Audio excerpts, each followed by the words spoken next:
안녕하세요, 청취자 여러분. 여러분은 혹시 어떤 노래를 가장 좋아하시나요? 저는 이선희님의 인연이라는 노래를 가장 좋아해요. 이 노래는 멜로디도 참 좋지만 가사가 처음부터 끝까지 너무 애틋해서 노래를 다 들으면 명작 드라마를 본 것 같은 기분이 든답니다. 특히 고달픈 삶의 길에 당신은 선물인 걸이라는 가사는 들을 때마다 제 마음을 울리는 것 같아요. 이 가사처럼 고달팠던 저의 과거에 선물 같은 분이 계셔서 그분을 떠올리며 사연을 처음으로 보냅니다. 먼저 제 소개를 하면 저는 지금 중견기업 품질관리팀에서 근무하고 있는 30대 후반의 여성입니다.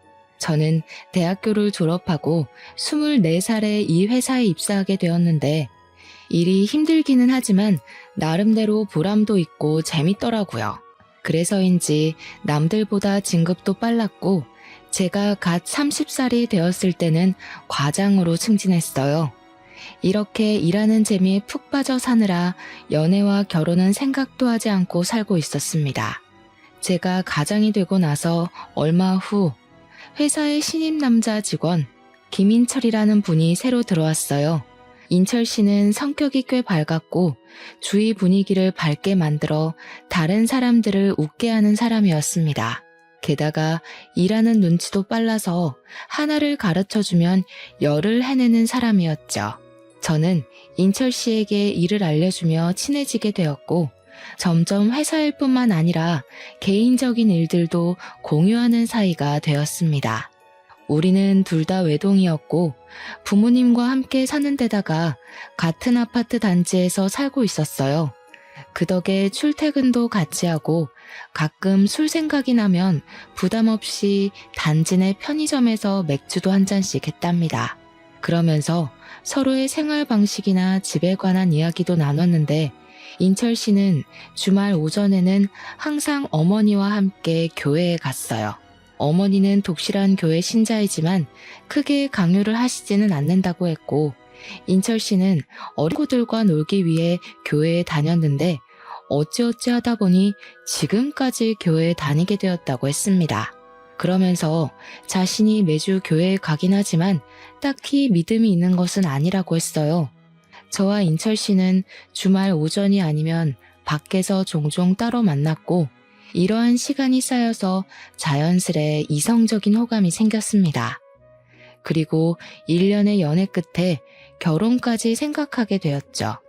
먼저 제가 예비 시부모님께 인사를 드리러 가게 되었습니다. 예비 시아버지는 인자하시고 유머러스 하셨지만 예비 시어머니는 표정이 그다지 밝지 않으셨어요.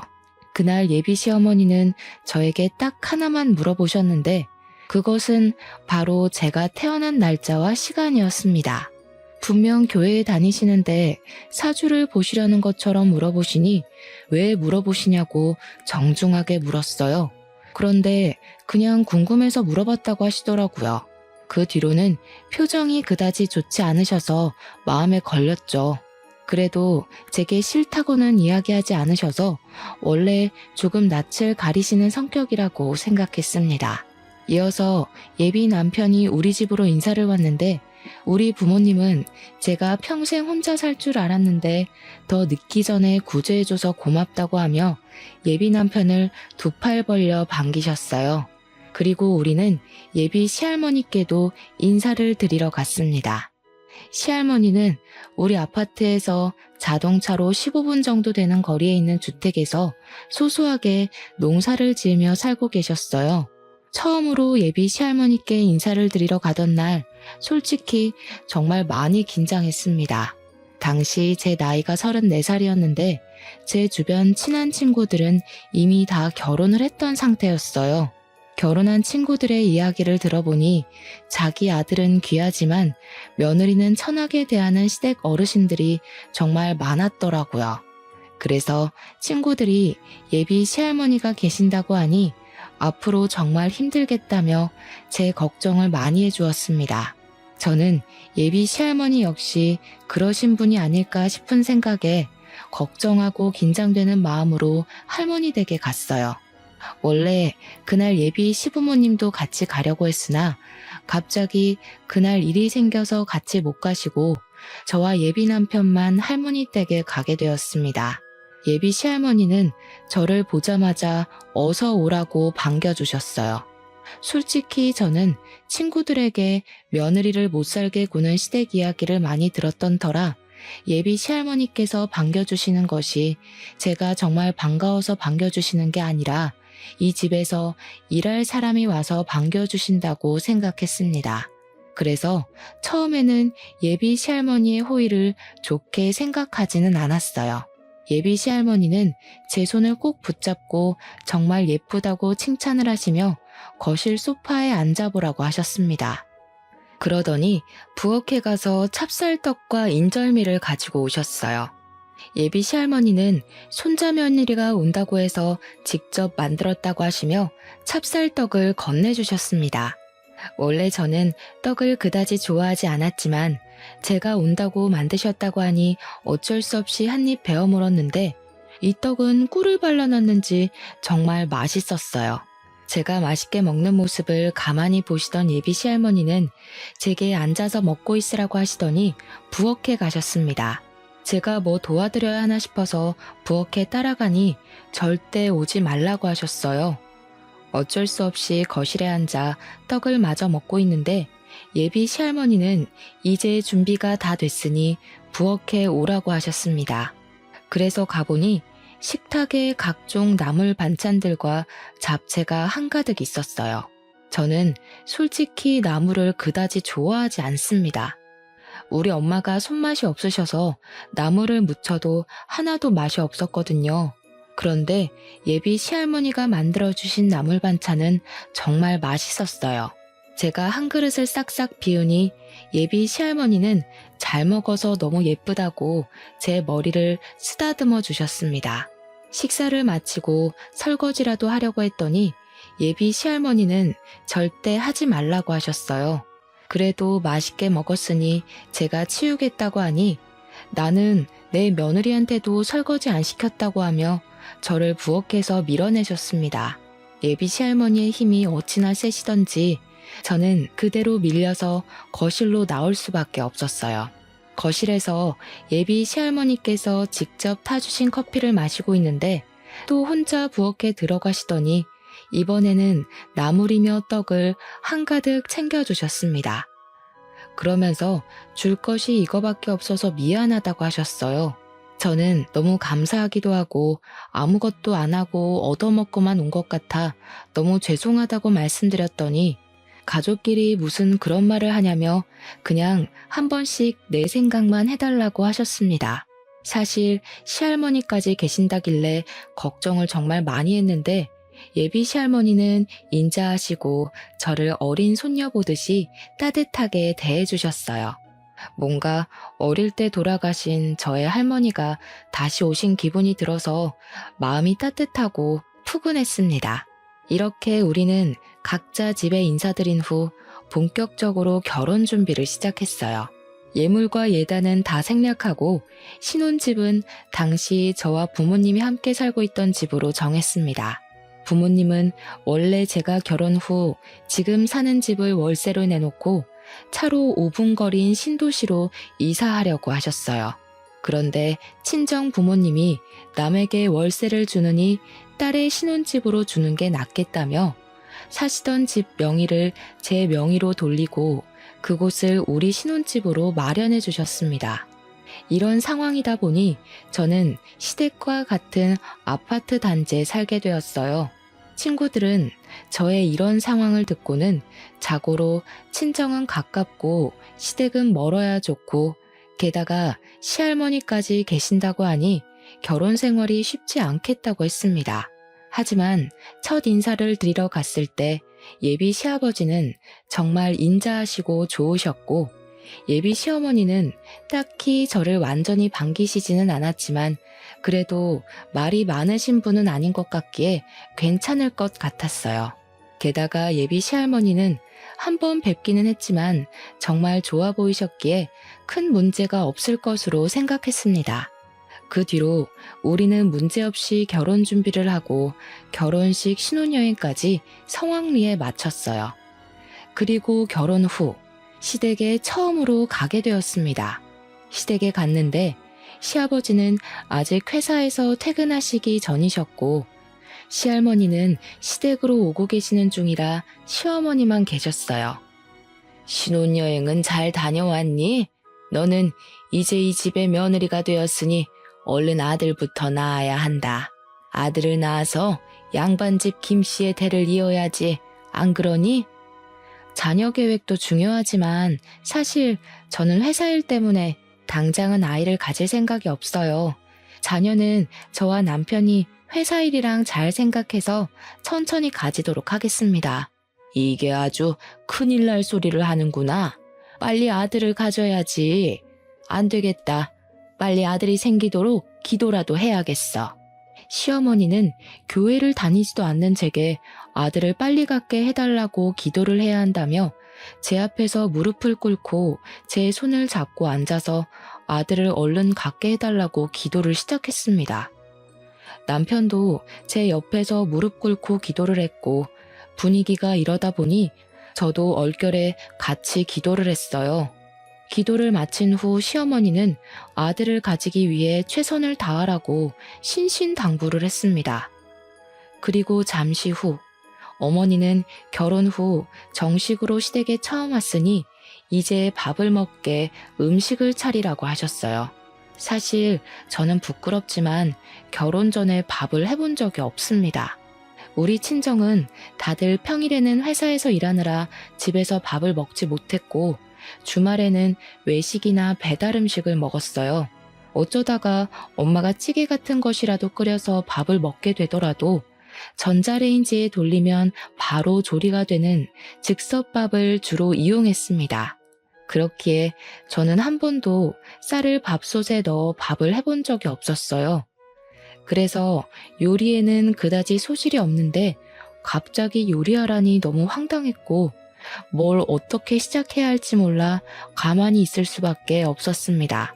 원래 우리 집은 풍습이 며느리들이 처음 시댁에 오면 음식을 직접 해서 어른들에게 요리 실력을 검사받는단다. 새로 들어온 며느리의 요리 실력을 알아야 살림을 어떻게 가르칠지 판단을 할 수 있지 않겠니? 그러니 너도 빨리 주방으로 들어가서 얼른 밥이랑 반찬이랑 국이랑 좀 끓여봐. 뭐든 해오란 말이다. 시어머니의 황당한 말에 남편은 그냥 가만히 구경만 하고 앉아 있었습니다. 익숙하지도 않은 주방에 가만히 서서 뭘 어찌해야 하나 당황스러워하는데 시할머니와 시아버지가 오셨어요. 시할머니는 제가 저번에 좋아했던 밑반찬을 가득 들고 오셔서는 당분간 회사 일하고 집 정리하느라 밥 제대로 챙겨 먹기 힘들 테니 이 반찬들 먹으라고 하셨습니다. 그리고 시어머니에게는 내 손자 며느리한테 시집살이 시키려거든 가만히 안 둔다고 하셨어요. 그러면서 오늘은 손자 며느리가 생겼으니 외식하자고 하셨습니다. 시어머니는 시댁에 처음 왔는데 며느리 음식 솜씨 좀 봐야 한다며 안 된다고 하고 시할머니는 너는 처음 시댁 왔을 때 음식 하기는 했냐고 하며 말도 안 되는 소리 짓거리지 말고 얼른 외출 준비나 하라고 하셨어요. 결국 시할머니의 말씀에 우리는 외식을 하게 되었습니다. 우리 예쁜 며느리 덕에 좋은 음식을 다 먹네. 고맙다. 우리 며느리, 우리 이렇게 가족이 되었으니 앞으로 잘 지내보자. 그래, 우리 그렇게 꽉 막힌 사람들도 아니니 앞으로 가족으로서 재밌게 잘 지내자. 힘든 일 있거나 인철이가 괴롭히면 꼭 나한테 말해. 내가 인철이 아주 눈물 쏙 빠지게 혼내주마. 인철이 너 혜정이 괴롭히면 이 할미가 가만히 안 둔다. 원래 처음에는 며느리가 직접 차려준 밥을 얻어먹어야 한다는데 혜정이 넌 할머니 계셔서 참 좋겠다. 너는 처음에 밥상 차렸니? 밥도 제대로 못 앉힌 주제에 무슨 말이 그리 많아. 어디서 지금 시애미질 하려고 드냔 말이다. 내가 언제 너한테 시애미질 했니? 물론 그건 아니지만 그래도 할 도리는 해야죠. 도리? 너는 기본도리는 다 했고 어디 한번 너에 대해서 이 자리에서 읊어주랴. 내가 너 많이 참고 있는 거 알지? 시할머니가 언성을 높이시며 하시는 말에 시어머니는 아무 말도 하지 못하고 가만히 있었습니다. 솔직히 시댁에 처음 오자마자 아들 낳으라고 하고 밥상 차리라고 다그치던 시어머니가 좋지는 않았지만 그래도 시할머니와 시아버지가 든든한 제 편이 되어주는 것 같아 좋았어요. 그렇게 외식을 마치고 집에 가는 길에 곰곰이 생각해보니 집에서 가만히 있던 남편에게 서운한 감정이 들었습니다. 제가 남편에게 아까는 너무 서운했다고 하자 그 자리에서 저를 두둔하면 앞으로 어머니가 저에게 시집살이를 시킬 것 같아서 일부러 그랬다고 했어요. 그러면서 자신의 마음은 그게 아니었다고 하며 미안하다고 했습니다. 아까 그 자리에서는 화가 많이 났지만 남편이 진심으로 미안하다고 하니 또 마음이 사르르 풀려서 다음부터는 잘하라고 하고 말았어요. 그리고 결혼 후 첫 주말이 되었습니다. 남편은 결혼 전처럼 아침부터 엄마를 모시고 교회에 가야 한다며 나갔어요. 저는 남편 없는 신혼집에서 혼자 쉬고 있었습니다. 결혼 후 처음 시댁에 갔을 때 시어머니가 아들을 낳아야 한다며 기도까지 해서 혹시라도 교회 같이 가자고 하지 않을까 걱정했지만 저에게 교회 다니자는 말은 일절하지 않아서 다행이다 싶었어요. 교회에 다니시니 제사도 당연히 없을 것이고 교회에 다니자는 말도 하지 않으시니 이 정도면 나쁘지 않은 시댁이라는 생각이 들었습니다. 저는 혼자 집에서 쉬다가 깜빡 잠이 들었는데 눈을 떠보니 벌써 오후 1시였어요. 원래는 예배가 끝나고도 남을 시각이었는데 아직도 남편이 오지 않아서 전화를 해보니 결혼했다고 축하 인사 받느라 오후 늦게나마 집에 갈 것 같다고 했습니다. 저는 어쩔 수 없이 혼자 점심을 먹고 심심해서 친정에 놀러 갔어요. 친정 부모님은 첫 주말인데 왜 혼자 있느냐고 해서 시어머니와 남편이 같이 교회에 갔다가 늦게 온다고 해서 왔다고 했습니다. 친정엄마는 시어머니가 다른 사람들은 며느리에게 제사나 교회를 강요하던데 그러지는 않은 것 같아서 다행이라고 말씀하셨어요. 친정에서 엄마와 시간을 보낸 후 오후 5시쯤에 다시 신혼집으로 갔습니다. 집 앞에는 남편과 시어머니가 이제 막 와서 주차장에 차를 주차하고 있었어요. 시어머니는 저를 보자마자 집에 있지 않고 혼자 어디 갔다 왔냐고 물으시길래 할 일이 없어서 친정에 다녀왔다고 했습니다. 이게 결혼한 지 얼마나 됐다고 벌써 친정행이야? 제정신이야? 네? 여자는 결혼하면 친정 가지 말라는 법이라도 있나요? 제가 친정에 간 일이 제정신이냐는 욕을 들을 만큼 잘못한 일인 거예요? 당연하지. 원래 여자는 결혼하면 친정은 이제 없다고 생각하며 살아야 해. 그게 며느리다. 인철 씨는 결혼해도 자기 엄마랑 교회 다니면서 저는 왜 엄마를 보면 안 돼요? 그럼 저는 주말마다 혼자 집에 있어야 해요? 왜요? 남자랑 여자랑 같니? 그게 남자와 여자의 차이야. 그리고 네 하늘 같은 남편한테 인철 씨가 뭐니 인철 씨가. 감히 너 입에서 남편 이름을 올려? 안 되겠다. 아무래도 며느리 교육 좀 해야겠어. 내일부터 매일 아침 너희 집에 갈 테니 그리 알아라. 시어머니는 제 상식으로는 도무지 이해가 가지 않는 말을 하며 화를 버럭 내시고는 시댁으로 가시고 저와 남편도 집으로 들어갔습니다. 저는 남편에게 무슨 며느리는 친정에도 못 가게 하냐고 투덜댔어요. 남편은 그래도 우리 집은 제사도 없고 교회 나오라고 강요도 하지 않는데 이 정도면 남들보다 나은 것 아니냐며 이 상황의 심각성을 전혀 몰라 했습니다. 저는 이런 남편을 보며 이 결혼을 잘 유지할 수 있을까 하는 의문이 들었어요. 이미 결혼식도 다 올리고 했지만 혼인신고는 좀 더 지나서 신뢰가 확실히 쌓였을 때 해야겠다는 생각을 했습니다. 그날 밤 저는 원래 머리만 대면 잠을 자는 성격이었으나 그날은 이런저런 생각들이 꼬리에 꼬리를 물어 잠이 쉽게 들지 않았고 새벽 2시 정도에 겨우 잠이 들었어요. 아직 밖이 깜깜한 새벽, 갑자기 누가 우리 집 벨을 눌렀습니다. 시계를 보니 아직 5시였어요. 남편은 원래 잠기가 매우 어두워서 정신없이 잠을 자고 있었습니다. 저는 제가 잘못 들었나 싶어 다시 자려는데 또 벨을 누르더라고요.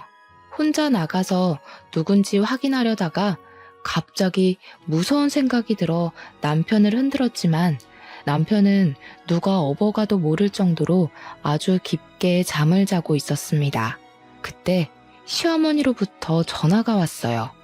무슨 일인가 싶어 전화를 받으니 지금 문 앞이라고 하시며 얼른 문을 열라고 하셨습니다. 제가 현관을 열자마자 시어머니는 새색시가 아직도 꼬락서니가 이게 뭐냐고 하며 얼른 잠 깨고 밥 차릴 준비하라고 하셨어요.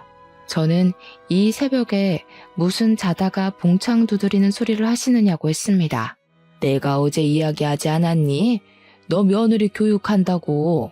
대단한 김씨 가문의 며느리가 됐으면 새벽부터 일어나서 바깥일하는 김씨 가문을 위해 아침상을 대령해야 해. 그야 여자들은 집안일만 하던 옛날 이야기죠. 지금은 여자도 남자처럼 똑같이 일하는 시대잖아요. 저도 같이 일하고 엄밀히 따지면 제가 인철 씨보다 더 많이 돈도 받아요. 그런데 제가 왜 남편 아침상까지 차려야 하죠? 그래봤자 넌 여자일 뿐이야. 잔말 말고 얼른 쌀이나 씻고 밥 차릴 준비나 해. 시끄러운 소리에 남편이 큰 방에서 나왔는데 시어머니는 남편에게 얼른 들어가서 잠을 마저 자라고 하고 큰 방 문을 닫아버리셨습니다. 그리고서는 저를 주방으로 밀어넣고 쌀을 먼저 씻으라고 하셨어요. 얼결에 쌀을 씻기는 했는데 솔직히 결혼 전에 쌀을 씻을 일이 없던 제가 능숙하게 쌀을 씻을 수가 있겠어요?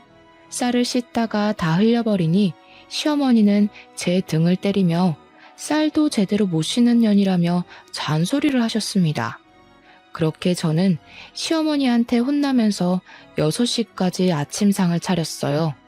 6시가 되자 시어머니는 남편을 깨우고 저는 출근 준비를 해야 한다고 하고 화장실로 들어갔습니다. 화장실에 들어가니 남편과 시어머니는 하하호호 난리가 났고 그 소리를 듣자니 너무 화가 났어요. 일단 오늘은 회사에 가야 하니 그냥 넘어가는데 앞으로 이 난관을 어찌 헤쳐나가야 할지 앞날이 깜깜했습니다. 답답한 마음을 안고 회사에 출근했는데 그날은 새벽부터 날벼락을 맞아서인지 아니면 오랜만에 출근해서인지는 모르겠지만 정말 피곤했어요. 그렇게 피곤한 하루를 마치고 남편과 같이 퇴근하고 집에 오니 집 앞에 시어머니가 기다리고 있었습니다. 남편은 왜 기다리고 있었냐고 하며 제 앞에서 저의 의견은 묻지도 않은 채 시어머니한테 현관 비밀번호를 알려주었어요. 저는 남편에게 머리 끝까지 화가 나서 옆에서 노려봤습니다. 갑자기 날 왜 째려봐? 내가 뭐? 우리 아들이 집 비밀번호 알려줬다고 그러니? 집에서도 이러니 회사에서는 얼마나 우리 아들을 잡을꼬. 하여튼 진짜 마음에 안 들어. 우리 아들 잡지 마. 옛날에는 아내가 남편 얼굴도 감히 못 봤다. 어디서 감히 남편 얼굴을 째려보고 있어? 그건 그렇고 잠깐 여기 앉아봐라. 이 종이 한번 읽어봐. 시어머니는 저에게 종이 한 장을 건네주며 읽어보라고 했습니다. 종이에 적힌 내용은 다름이 아닌 아들 갖는 비법이었는데 그 내용이 너무 황당했어요. 남자는 고기 위주의 식사를 하고 여자는 채식 위주의 식사를 해야 하고 남자는 커피를 많이 마셔도 상관없지만 여자는 커피를 마시면 안 된다고 적혀 있었습니다. 그리고 새벽 3시 이후에 잠자리를 가지면 아들을 가질 확률이 높고 아들을 낳으려면 남자가 피곤하면 안 되니 집에서 남자는 집에서 절대 휴식을 취해야 한다고 적혀 있더라고요. 시어머니는 제게 이제부터 이거를 무조건 지켜서 아들을 낳으라고 하셨습니다. 그러면서 우리 아들 피곤하면 아들이 생기지 않으니 남편에게는 얼른 씻고 쉬라고 하고 저에게는 아침 먹은 설거지 얼른 치우고 집 정리하라고 하시고는 가셨어요. 저는 설마 하는 마음에 주방에 가보니 아침에 시어머니와 남편이 먹은 음식 잔재가 그대로 있었고 그 광경을 본 저는 남편에게 네가 먹은 것이니 설거지를 하라고 시켰습니다. 하지만 남편은 아까 엄마 말 듣지 못했냐며 아들 낳으려면 자기는 쉬어야 하니 집안일 시키지 말라고 하며 방에 들어가서 자더라고요. 결국 저 혼자 그 많은 설거지를 하고 짜증나는 마음에 맥주 한 잔을 마시고 잠이 들었습니다. 다음 날 한창 잠을 잘 자고 있는데 새벽에 또 전화가 왔어요. 시간을 보니까 새벽 3시였고 전화 온 사람은 시어머니였습니다. 저는 핸드폰에 찍힌 시어머니라는 단어를 보는 순간 너무 짜증이 나서 전화를 거절했어요. 그랬더니 바로 또 전화가 오길래 도대체 무슨 일인가 싶어 일단 전화를 받았습니다.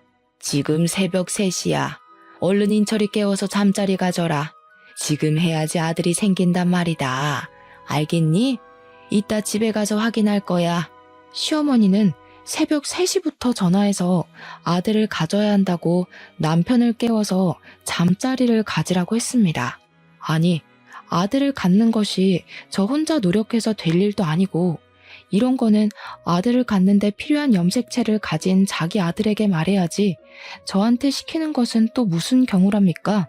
저는 시어머니의 말이 너무 황당해서 그냥 전화를 끊고 다시 잠을 청했어요. 그리고 잠시 후 집에 시어머니가 들이닥쳤습니다. 어제 남편이 알려준 비밀번호를 열고 들어온 거예요. 그때 시간이 새벽 5시였고 깊은 잠을 자던 저와 남편을 보더니 시어머니는 기겁하며 저를 거실로 데리고 나갔습니다. 왜 잠자리를 안 가졌어? 얼른 아들을 낳아야 할 것 아니냐? 저는 아직 아이 가질 생각 없어요. 그리고 제가 무슨 아들 낳으려고 결혼한 것도 아니고 왜 이리 아들을 가지라 말아요. 인연이 결혼했으면 아들을 얼른 가질 생각을 해야지. 네가 결혼하면서 우리 집에 해준 것도 없는데 아들이라도 낳아야 할 거 아니냐? 제가 왜 한 것이 없어요? 이 집 우리 집에서 해주신 거 잊으셨어요? 고작 이딴 허름한 집 따위 하나 해줬다고 유세냐? 내 참 어이가 없어서.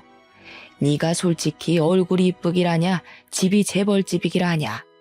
다른 며느리들처럼 사근사근한 것도 아니고 나이가 어린 것도 아니고 하나부터 10까지 다 맘에 안 들었지만 그래도 나 다 참고 아들 낳을 사주라고 해서 결혼시켰다. 그럼 빨리 네가 아들을 낳아야 할 것 아니냐? 네? 아들 낳을 사주요? 그건 무슨 소리예요? 어머니 교회 다니시는데 사주 같은 거 믿어도 돼요? 제 말에 시어머니는 잠시 당황하더니 말이 잘못 나왔다며 아들 잘 낳게 생겨서 결혼시켰다고 했습니다. 그러면서 시어머니는 빨리 인철이 깨워서 밥 먹이고 회사 가라고 하며 후다닥 나가버리셨어요. 저는 새벽 3시부터 전화해서 아들 낳으라고 닥달하는 시어머니가 너무 싫었습니다. 정말 맘 같아서는 당장 갈라서고 싶었지만 아침에 일어난 남편이 미안하다고 하기도 하고 자존심 센 제 성격상 결혼한 지 한 달도 안 돼서 이혼했다는 이야기가 회사에 돌면 너무 부끄러울 것 같아서 일단은 혼인신고는 하지 않고 그냥 있기로 했어요. 다행히 그 뒤로 시어머니는 우리 집에 새벽에 오지 않았고 새벽 3시에 전화하기는 했지만 무음으로 해놔서 전화가 왔는지 몰랐습니다. 그리고 여전히 저에게 매일 아들을 빨리 낳아야 한다고 하며 매일 연락을 하셨고 어쩌다 회식 때 제가 고기를 먹고 있다고 하면 크게 혼을 내셨어요. 회사에 있을 때도 커피는 절대 먹지 말라고 채비를 하셨답니다. 또한 남편은 피곤하면 안 되니 집에서 아무 일도 시켜서는 안 된다고 하며 집에서 설거지도 못 시키게 남편이 매일 퇴근할 때 우리 집으로 와서 감시하셨습니다. 저는 시어머니랑 분명히 따로 살지만 같이 사는 기분이 들었어요. 이렇게 살 바엔 차라리 빨리 임신이라도 됐으면 좋겠다는 생각에 남편과 저는 노력을 했지만 제가 스트레스를 너무 많이 받아서인지 아이는 생기지 않았습니다. 시어머니는 아들이 생기지 않는다고 제게만 닥달하고 매일 저를 붙잡고 기도했어요. 시댁 어르신 대부분이 손주 소식을 바라는 것은 알겠지만 이렇게까지 손주, 그것도 아들만을 바라는 시어머니의 모습이 이해가 잘 되지 않았습니다. 또 이렇게까지 강요하는 시어머니 때문에 스트레스를 너무 많이 받아서인지 잠도 잘 못 자고 뭔가 항상 불안하고 초조했어요. 이렇게 있다가는 제가 정신병에 걸려서 미쳐버릴 것만 같았습니다. 그러던 어느 날이었어요. 그날은 남편은 먼저 퇴근하고 저는 처리해야 할 일이 있어서 야근하고 밤 9시경에 집에 왔습니다. 그런데 현관문이 살짝 열려 있고 시어머니와 남편의 대화 소리가 어렴풋이 들렸어요. 저는 바로 들어가려다가 둘이서만 무슨 이야기를 하는지 궁금해서 몰래 엿들었습니다. TV 소리 때문에 자세히 들리지는 않았지만 대충 내용이 임신해서 아들을 낳으면 이혼한다는 대화를 나누더라고요. 저는 그냥 아침 드라마의 한 장면을 이야기하나 보다 싶어 별 생각 없이 현관문을 열고 들어갔는데 남편과 시어머니가 집에 들어온 저를 보더니 크게 당황해했습니다. 제가 왜 그리 놀라냐고 하자 시어머니는 아무 소리 없이 들어와서 그렇다고 하며 부엌으로 가버리시고 남편도 큰 방으로 휙 들어가 버리는데 뭔가 둘의 모습이 수상쩍더라고요. 순간 뭔가 아들을 낳으면 이혼한다는 말이 단순히 드라마의 내용이 아닐 수도 있겠다는 생각이 들었습니다. 다음 날 저는 중고 물건을 거래하는 카페에서 두 줄이 선명하게 뜬 임신 테스트기를 구매해서 시어머니와 남편에게 임신했다고 거짓말을 해봤어요. 시어머니와 남편은 크게 좋아하며 이제 이 아기가 아들이기만 하면 되겠다고 했습니다. 며칠 후 주말, 저는 친구들과 약속이 있어서 혼자 나갔어요. 원래는 저녁까지 먹고 올 생각이었으나 친구의 아기가 갑자기 열이 난다고 해서 생각보다 일찍 헤어졌습니다. 헤어지긴 했지만 벌써 집에 들어가고 싶지는 않아 혼자 집 근처 카페로 들어갔어요. 그런데 카페에 들어가 보니 시어머니와 남편, 그리고 웬 젊은 여자가 있더라고요. 그 셋은 뭐가 그리 좋은지 신나게 대화를 나누고 있었고, 그래서 제가 카페에 들어온 것도 몰랐습니다. 저는 가서 아는 척을 하려다가 그들이 무슨 대화를 하는지 엿들어 보기로 했어요. 그래도 내가 열심히 기도를 드려서인지 아기가 벌써 생겼다는구나. 역시 하나님은 내 기도를 정말 잘 들어주신다니까. 그러게 엄마가 새벽부터 일어나서 기도하더니 결국 이루어졌잖아. 이제는 혜정이가 아들을 낳으면 그 아들 빼앗아서 아연이와 결혼만 하면 되겠어. 그치? 어머니, 제가 잘 모실게요. 제가 비록 아들을 낳지는 못했지만 하나님의 음성대로 낳은 그 아들을 제 아들이라 생각하고 주님의 자녀로 열심히 키우겠습니다. 저는 시어머니와 남편, 그리고 상간녀의 말에 뒤통수를 제대로 맞은 기분이 들었습니다. 바로 가서 지금 이게 무슨 상황이냐고 따지려다가 혹시 몰라 핸드폰 녹음기를 켜고 그들이 앉은 테이블로 갔어요. 그들은 이곳에서 저를 만나리라고는 생각도 하지 못했는지 다들 깜짝 놀라했습니다. 저는 그들에게 조금 전에 한 대화를 다 들었다고 말하며 지금 이게 도대체 무슨 상황인지 설명 좀 해달라고 했어요. 이렇게 된 이상 말해야겠구나. 일단 여기 앉은 이 분은 우리 교회 목사님의 외동 따님이시란다. 원래 우리 인철이는 이 따님과 결혼을 하려고 했지. 그러면 우리 인철이는 교회를 물려받고 회사를 관두더라도 목사로 계속 일할 수 있잖아? 그럼 둘이서 결혼하면 되지. 왜 저랑 결혼시킨 거예요? 목사님 따님이 젊었을 때 자궁에 문제가 생겨서 자궁을 적출했다지 뭐니. 그래서 아이를 가질 수가 없다는 거야. 그런데 나는 우리 아들의 대를 이어줄 사람이 필요해서 이를 어쩌나 하고 주님께 주님의 일꾼이 될 손자가 필요하다고 기도를 드렸지. 그렇게 교회에서 기도하고 나오는데 인철이가 너랑 아파트 편의점에서 맥주를 먹는 모습이 보이는 게 아니겠어? 그때 하나님의 음성이 들리는 거야. 일단 저 둘이 결혼을 시켜 아들을 낳은 후 둘이 이혼을 하고 그 뒤에 목사님 따님과 결혼을 시키라고 말이야. 아주 좋은 생각이었지. 하나님의 일꾼이 될 손자도 생기고 우리 인철이는 목사가 되고 말이야. 혹시나 하는 마음에 너와 인철이 둘의 사주를 봤더니 아들을 낳을 수 있는 사주라더라. 그래서 바로 둘이 결혼시킨 거야. 네가 마음에 하나도 안 들지만 말이야.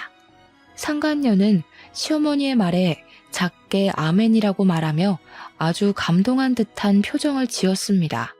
그럼 지금 이 상황을 전현의 부모도 알아요?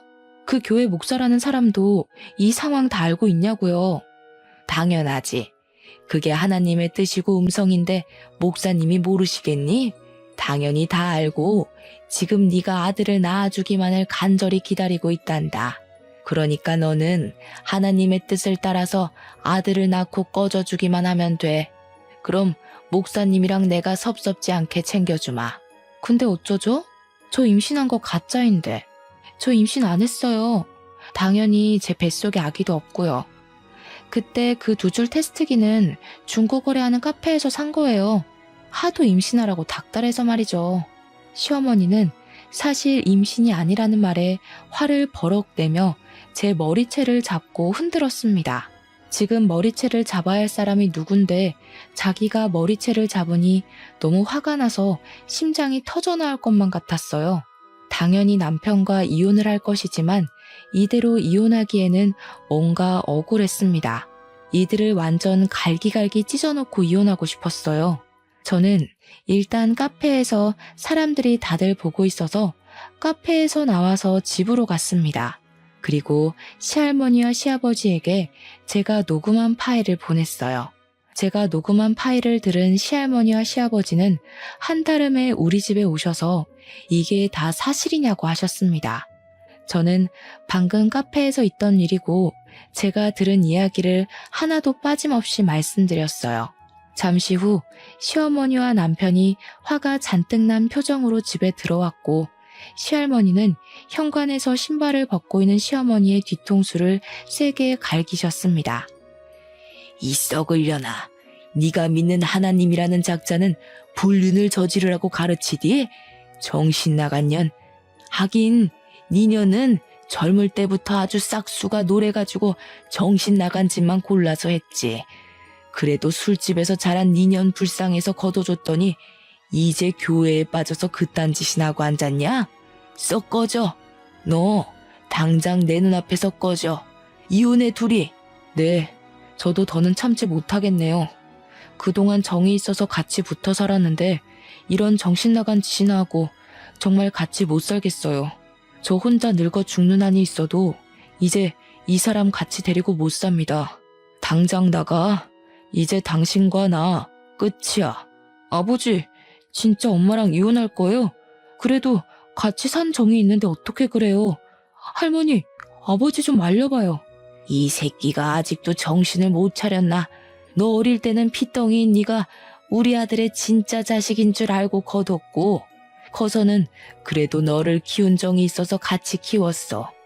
나, 네가 우리 집 자식이 아니더라도 그래도 내 손주라 생각하고 키웠다. 그런데 역시 피는 못 속이지. 피는 못 속여.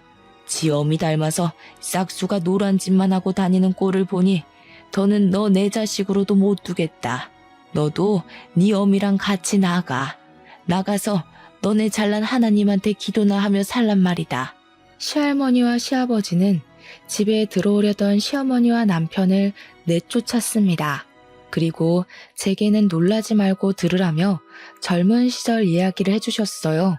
시아버지는 젊을 때 다른 분과 결혼을 하셨었고 그분이 몸이 약하셔서 아기는 없었다고 해요.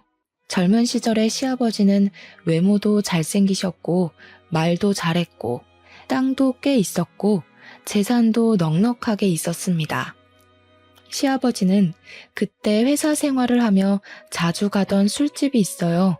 그 술집은 지금 시어머니의 친정엄마가 운영하던 술집이었는데 외모도 잘생기고 돈도 꽤 있는 젊은 시아버지를 평소에 눈여겨보던 시어머니의 친정엄마가 시아버지를 술을 잔뜩 먹여 취하게 만든 후 자신의 딸을 술집 뒷방에 시아버지와 같이 넣어버린 거죠.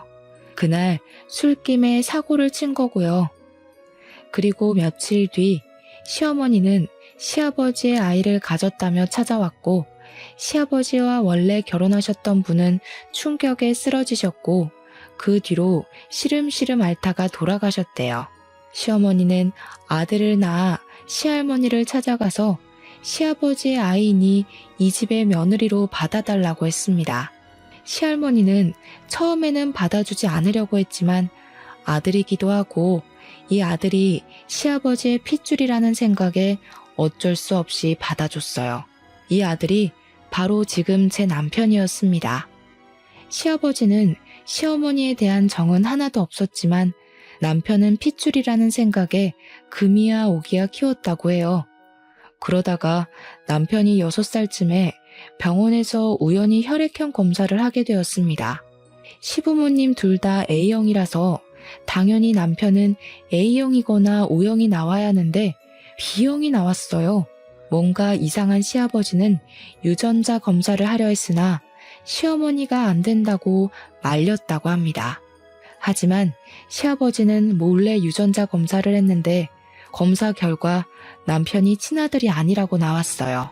집안이 뒤집히고 이혼하려 했으나 고작 6살밖에 되지 않은 어린 남편이 불쌍하기도 했고 그동안 기른 정 때문에 그냥 눈 감고 살게 되었습니다.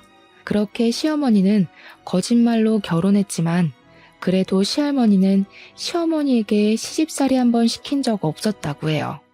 어린 나이부터 술집 하시던 엄마 밑에서 자란 아이가 제대로 살았겠냐면서 진심으로 시어머니를 딸처럼 생각했다고 합니다.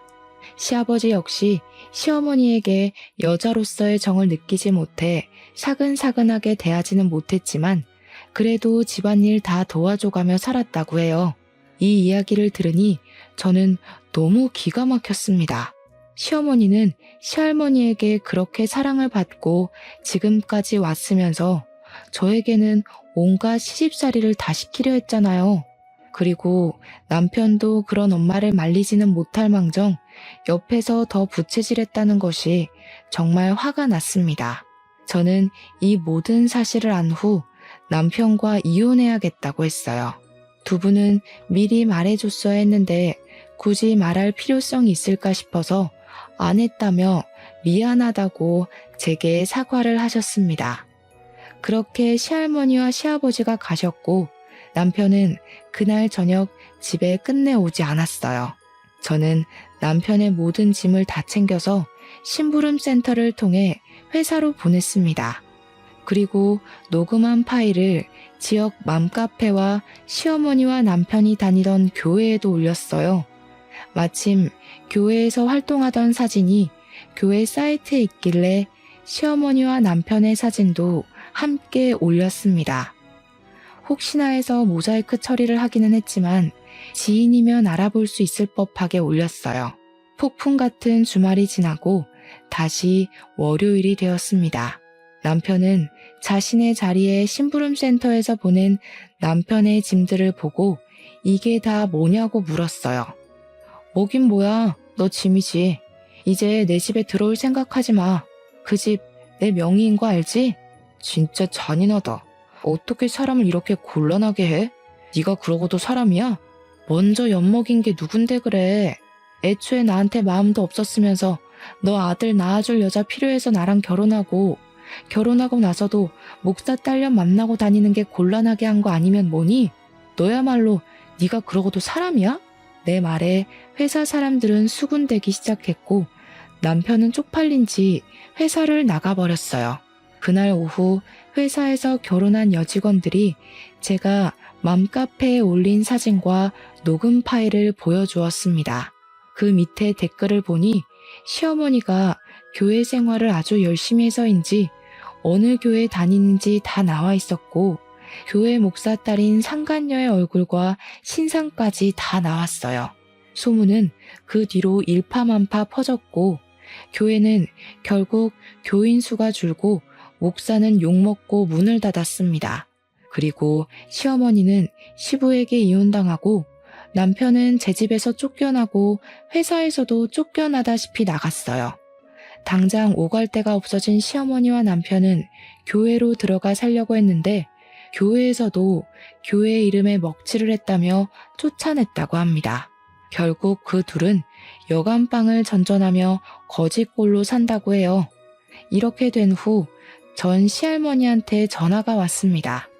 전 시할머니는 이렇게 연이 끊겼지만 진짜 손녀딸이 생긴 것 같아서 너무 좋았다고 하며 다시 한번 진심으로 미안하다고 하셨어요.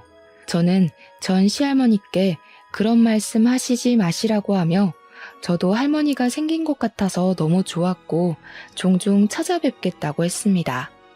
그리고 다음날 전 시할머니 핸드폰으로 문자가 하나 왔어요. 전 시할머니가 밤에 돌아가셨다는 것입니다. 무슨 일인가 해서 바로 장례식장으로 달려갔더니 그곳에는 전 시아버지가 망연자실한 표정으로 앉아 계셨어요. 일이 그렇게 된 후 자신이 모질지 못해 열심히 사는 젊은 사람의 인생을 자신이 망친 것 같다며 죄책감에 시달리셨다고 합니다. 그러면서 몸이 급속도로 안 좋아지셨고 결국 일이 되었다고 하셨어요. 그 이야기를 듣는데 너무 마음이 안타까워서 미칠 것 같았습니다. 저는 회사에 휴가를 내고 전 시할머니의 마지막 가는 길을 지켰어요. 비록 이 생에서의 만남은 너무 짧았지만 저에게는 마음이 너무 따뜻한 분이셨습니다. 저의 첫 번째 결혼이 고달프고 지옥 같았지만 그래도 선물 같은 할머니가 계셔서 다행이라는 생각이 들어요. 이렇게 저는 결혼을 하기는 했지만 1년도 살지 못하고 이혼했습니다. 그나마 다행인 것은 혼인신고를 하지 않아서 재산 분할이고 뭐고 필요 없이 위자료 받고 아주 쉽게 헤어질 수가 있었어요. 그리고 지금은 일단 일을 열심히 하며 살고 있습니다. 이러다가 좋은 남자 생기면 좋은 거고 아니면 그냥 저의 인생을 살아가려고요. 지금까지 저의 기나긴 사연 들어주셔서 감사합니다. 모두 행복한 하루 보내세요.